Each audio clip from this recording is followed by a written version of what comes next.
uniform, I think we need to just go back and review what we are thinking about.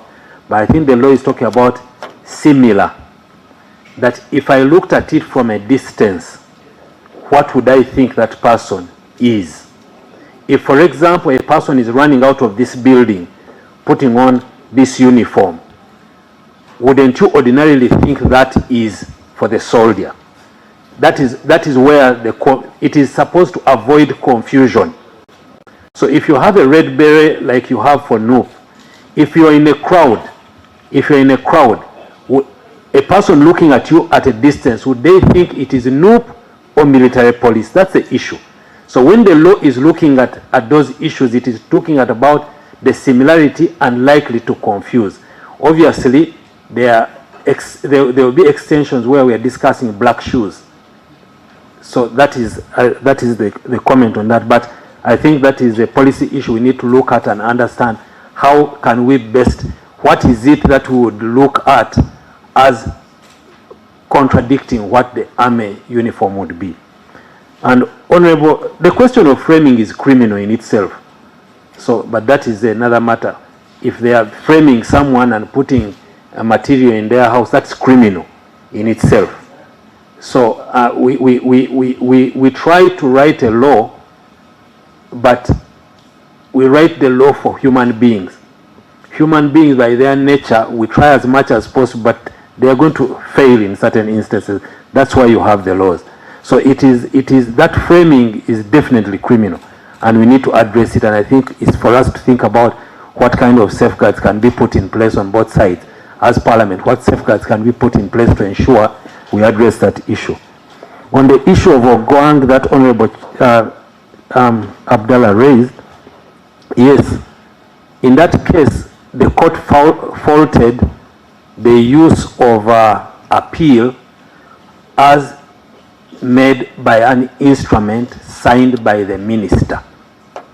The court said in the Ogwang decision that a minister cannot vest jurisdiction of appeal by an instrument.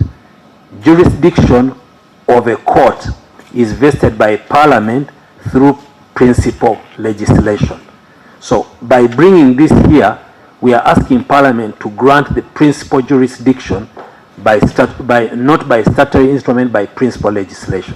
So yes, it will be curing that. On the security of tenure, we discussed it and we can continue discussing it. The Army has a challenge on the stages of retirement, which are not necessarily the same as ours in the civilian life. In civilian life, we say a judge will retire at 65, and that person leaves the public service. But in the Army, people live at different stages of life. So some people live at 45, others at 50, others at 55, others at 60. So if you say that the person shall retire from the service of the court martial at, say, the age of 60, that person may be way past the stage of their retirement, but that's a consideration we could have. On your recommendation to have the DPP participate in prosecution, that would contravene Article 1, Honorable Abdallah. You had proposed that we have the DPP sanction the charges under the court martial, and I was saying that would require a constitutional amendment, because the Constitution under Article 123B specifically prohibits the participation of the DPP in matters before the court martial. Honorable Abdul Katuntu raised a number of issues. I'm going to leave the issue of the monopoly of the Army and etc. to the experts in these weapons. But what I know is that for the AK-47 to be used by police, it needs to get permission from the Army. That I know from my interaction with them. For prisons, even private firms to use AK-47s must get the permission of the Army. So, but they are here. They will be able to explain to you how that works. Then on competing jurisdiction, I see what you're saying. I think the only difference here is that if I have a firearm lawfully and I shoot someone using that firearm, and I shoot someone and injure someone, there is no question of me going to the court martial. It doesn't exist, because I have the firearm lawfully, but have committed an illegality with that firearm. Yeah. Yes. Now that unlawful possession of the firearm will be charged by the court-martial. But if you murder, if you look at the law, if you have an unlawful firearm as an individual and you go and commit murder without the assistance of a serving officer, you have the firearm illegally, you go and commit murder using it, that you will be charged in the court-martial for that unlawful possession of that firearm. So if you have it lawfully and you use it for an unlawful act, you will be tried by the civilian courts. Why? Because at least you made the effort to go and report yourself that I have a gun. So that is the thing. Now, on parallel jurisdiction, I think the issue would be you can be tried in both places, and that happens in many instances. You can be tried in both places, but I think the issue is that both of them have jurisdiction. Both the High Court has jurisdiction over the murder you have committed, and the court-martial has.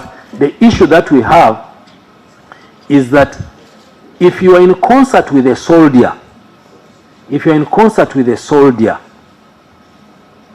then the court-martial also has jurisdiction. Now the problem we are having is that if you take the soldier the other side to be tried in the court-martial, and you take the civilian this side, the trial of those. Yeah. In two different places, yes. So the issue of possession of the firearm and the detail of it is what I'll leave to the experts. Because some experts sent me here, like for example, there is a bayonet which is attached to the gun.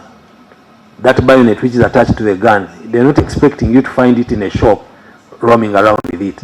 That bayonet is the preserve of the army.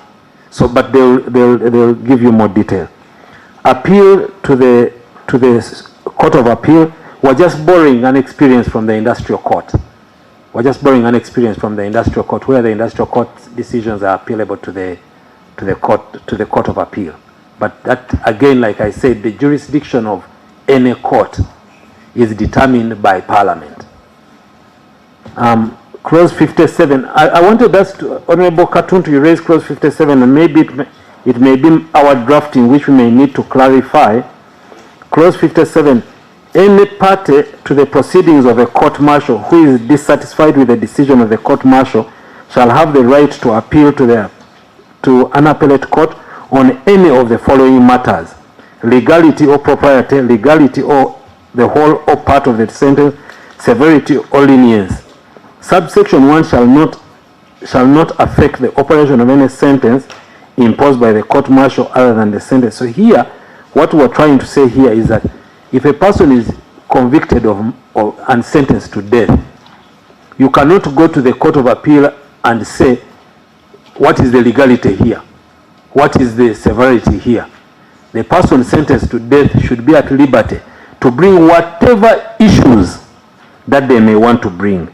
Secondly, you cannot execute that death sentence before this person has exercised all their appeals.